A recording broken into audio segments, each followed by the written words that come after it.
मैं एक फ्रीलांसर हूँ। मुझे पता है कि फ्रीलांसिंग के बारे में सोशल मीडिया पे बहुत सारी अच्छी अच्छी चीज़ें बताई जाती हैं कि फ्रीलांसर्स की तो बहुत चिल लाइफ होती है, वो अपनी मर्जी के हिसाब से कहीं से भी कभी भी कैसे भी काम कर सकते हैं, अपने कंफर्ट और चैन के हिसाब से अंधा पैसा कमाते हैं। ये चीज़ें इंस्टाग्राम की फिल्टर्ड कंटेंट है, बट ये रियलिटी से एक्चुअली बहुत दूर है। इंस्टाग्राम के शुगर कोटेड कंटेंट में आपको फ्रीलांसर्स की लाइफ के केवल पॉजिटिव एस्पेक्ट्स दिखाए जाते हैं, बट रियलिटी में फ्रीलांसर्स की लाइफ में बाकी सभी कोई भी करियर की तरीके चैलेंजिंग एस्पेक्ट्स भी होते हैं। सो इस वीडियो में आपको एक रियलिटी चेक देने वाला हूँ, आपको डीमोटिवेट करने के लिए नहीं, बट इसलिए ताकि आपको पता हो कि फ्रीलांसर्स के करियर में हाइज और लोज दोनों चीज़ें कैसे होती हैं, आपको वो हार्श ट्रुथ पता हो जिसके बारे में सोशल मीडिया पे कोई बात नहीं कर रहा है। आइए शुरू करते हैं। Truth number 1, inconsistent income. Freelancers की लाइफ में अच्छे दिन तो होते हैं, अच्छे मंथ्स तो होते हैं, बट बैड मंथ्स भी होते हैं। वो एक टाइम पे बहुत सारे प्रोजेक्ट्स को हैंडल कर रहे होते हैं और फिर पता चलता है कि नेक्स्ट मंथ उनके पास कोई भी प्रोजेक्ट लाइंड अप नहीं है। उनका करियर जॉब की तरीके नहीं होता है जिसमें उन्हें एक सेट नंबर ऑफ डेज में काम करना है, ऑफिस जाना है और उसके बाद एक फिक्स्ड सैलरी उनके अकाउंट में क्रेडिट हो जाएगी।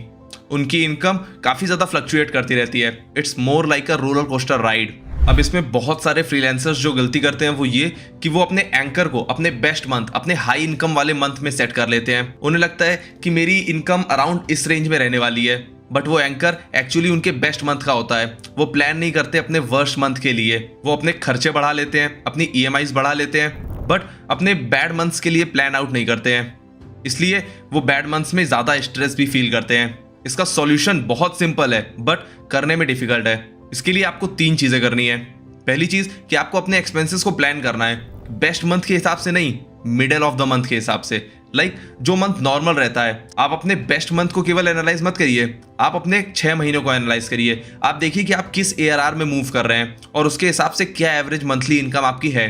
देन आपको अपने एक्सपेंसेस उस एवरेज मंथली इनकम के हिसाब से प्लान आउट करने हैं। दूसरी चीज जो आप कर सकते हैं वो है कि क्लाइंट्स को रिटेन करना। नंबर ऑफ क्लाइंट्स में इनकंसिस्टेंसी रहना फ्रीलांसर्स की बहुत बड़ी प्रॉब्लम होती है, बट कुछ ही फ्रीलांसर्स जो एक्सपीरियंस्ड होते हैं, जो इस गेम में बहुत टाइम से हैं, वो ये जानते हैं कि क्लाइंट्स को कैसे रिटेन करना है। उन्हें पता है कि क्लाइंट को किस तरीके की सर्विसेज की रिक्वायरमेंट है, वो किस तरीके से धीरे धीरे करके अपनी स्किल्स में अपग्रेड करते रह सकते हैं, जिसकी वजह से क्लाइंट भी खुश रहे, उसे पता रहे कि उसके काम में अपग्रेड चल रहा है, उसे ये पता रहे कि फ्रीलांसर खुद एफर्ट डाल रहा है ताकि क्लाइंट का काम अच्छा हो पाए।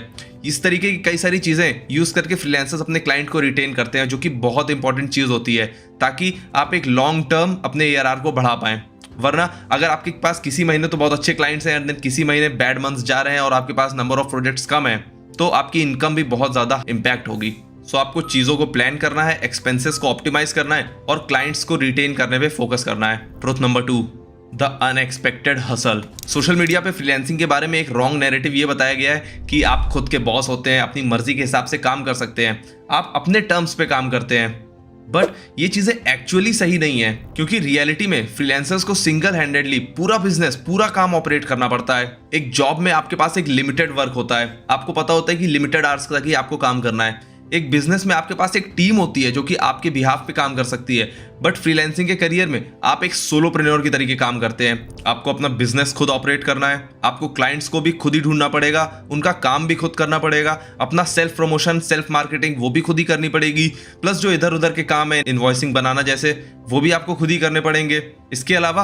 कभी कोई क्लाइंट आपके काम से सेटिस्फाइड नहीं है तो उसकी गालियां भी खुद ही सुननी पड़ती हैं। इसलिए एक बिजनेस और एक जॉब से भी काफी ज्यादा काम फ्रीलांसिंग के करियर में होता है। इसलिए ये रॉन्ग एक्सपेक्टेशन सेट करना काफी गलत है कि फ्रीलांसर्स तो बस हमेशा एक चिल लाइफ एंजॉय करते हैं, बट उसके रिस्पेक्ट में वो काफी ज्यादा काम भी करते हैं। देन नेक्स्ट ट्रुथ इसी से कनेक्टेड है। Third, the dark isolation. ये एक्चुअली पता सबको है, वो जानते हैं कि फ्रीलांसर्स अकेले काम करते हैं, उनका कोई बॉस, कोई मैनेजर एक्चुअली नहीं होता है, वो अपने हिसाब से काम कर सकते हैं, जब चाहे काम कर सकते हैं, सुबह करें, रात में करें, उनकी मर्जी। बट एक्चुअली वो इस कॉइन की दूसरी साइड नहीं देखते हैं। आइसोलेशन में लोन वुल्फ की तरीके काम करना सबके बस की बात नहीं होती है। बहुत सारे लोग इसी चक्कर में प्रोक्रेस्टिनेट करने लगते हैं। क्यों? क्योंकि उनके ऊपर कोई मैनेजर तो बैठा नहीं है पुश करने के लिए। इसके साथ ही बहुत सारे फ्रीलांसर्स की सोशल लाइफ भी इंपैक्ट होती है। बट इसके सॉल्यूशंस क्या हैं? सॉल्यूशन के लिए आप एक डिसिप्लिन्ड लाइफ बना सकते हैं। एक फ्रीलांसर क्रिएटिव होने के साथ साथ जितना ज्यादा डिसिप्लिन्ड होगा, उसका काम उतना ज्यादा अच्छा एक्चुअली होता है। अदर देन दिस, आप ऑनलाइन कम्युनिटीज ज्वाइन करिए, वर्कशॉप्स ज्वाइन करिए, जिसमें कि आप लाइक माइंडेड पीपल के साथ कनेक्ट कर पाएं। आप एटलीस्ट टाइम टू टाइम उसको लुक फॉरवर्ड करेंगे, जिसकी वजह से आप सोशली भी एक्टिव बन पाएंगे। इसके अलावा आप डेडलाइन सेट करने की कोशिश करिए अपने काम पे। आपको पता होना चाहिए कि किस टाइम तक आपको काम करना है और किस टाइम के बाद आपको ब्रेक लेना है, जिसमें कि आप अपना एक मी टाइम एंजॉय कर पाएं। जब तक आप अपने काम को ही अपनी पूरी जिंदगी बना लेंगे, आप फ्रीलांसिंग के लूप में फंस जाएंगे, जो कि बिल्कुल भी सही नहीं है। You need to be aware of this. Number 4, rejection is common. No matter आप कितने अच्छे हैं अपने काम में, नो मैटर आप कितने एक्सपीरियंस्ड हो चुके हैं या बिगिनर लेवल पे हैं, आपको रिजेक्शन फेस करना ही पड़ेगा, and that is a reality. जिस तरह आप जॉब ढूंढते हैं और इंटरव्यूज में अप्लाई करते हैं, तो आपको कई जगह से रिजेक्शन फेस करना पड़ता है, बट फिर जाके आपका एक जगह सिलेक्शन भी होता है। बट फ्रीलांस बेसिस पे जब आप काम करते हैं, तो आपको हर महीने, हर हफ्ते नए क्लाइंट्स ढूंढने होते हैं, जिसकी वजह से आपको मल्टीपल टाइम वो रिजेक्शन की साइकिल से गुजरना पड़ता है। अब इसमें बहुत सारे फ्रीलांसर्स जो गलती करते हैं वो ये कि वो उस रिजेक्शन को पर्सनली ले लेते हैं। उन्हें लगता है कि शायद मेरे ही काम में कोई बुराई है या मुझ में ही कोई कमी है, जिसकी वजह से उनका कॉन्फिडेंस कम होने लगता है, मोटिवेशन भी डाउन हो जाता है, जिसकी वजह से अल्टीमेटली उनका काम इम्पैक्ट होता है। इसके लिए आपको उस माइंडसेट को डेवलप करना होगा कि रिजेक्शन आपकी करियर का एक पार्ट है। आपको डेली बेसिस पे या मंथली बेसिस पे इन रिजेक्शंस को फेस करना ही पड़ेगा। डजंट मैटर कि आपका काम की क्वालिटी या आप किस तरीके के इंसान हैं, उसकी वजह से वो रिजेक्शन आपको मिल रहा है, बट क्लाइंट की जो एक्सपेक्टेशन होती है और आपका जो काम है वो हर बार मैच कर जाए, ये पॉसिबल नहीं है। तो जब आपको ये पता होगा, तो आप उस रिजेक्शन से डील करना सीख पाएंगे। आप अवेयर होंगे कि rejection is a part of your career, it doesn't define your entire career. ये एक्चुअली सबसे ज्यादा तो बिगिनर्स को फेस करना पड़ता है, क्योंकि उस टाइम पे आप नए नए करियर में आए होते हैं, आपके माइंड में एक्सपेक्टेशन वो फ्रीलांसिंग की सोशल मीडिया वाली इमेज की बनी होती है, बट जब आप रिजेक्शंस को फेस करते हैं तो उसे पर्सनली लेने लगते हैं। देन इसके लिए आप धीरे धीरे जब स्किल अप करते जाएंगे, तो आप अपने उन रिजेक्शन के चांसेस को कम कर पाएंगे। नेग्लिजिबल आप कभी भी नहीं कर सकते हैं। Number 5, not every client is a king. Freelancers के साथ फ्रॉड भी बहुत सारे होते हैं।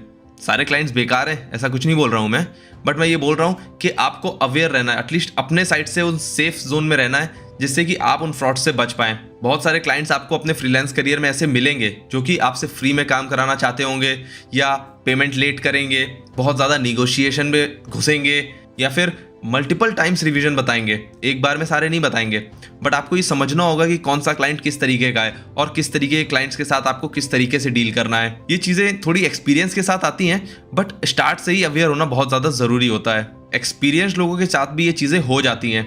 कई बार जब क्लाइंट आपको अपॉर्चुनिटी देगा या आप क्लाइंट को रीच आउट करेंगे, तो क्लाइंट एक प्रोजेक्ट आपसे एज अ सैंपल मांगना चाहेगा। अब अगर आप एक बिगिनर हैं, तो आप फ्री में वो सैंपल कर भी सकते हैं, ताकि आप उसको अपने पोर्टफोलियो में अटैच कर पाएं।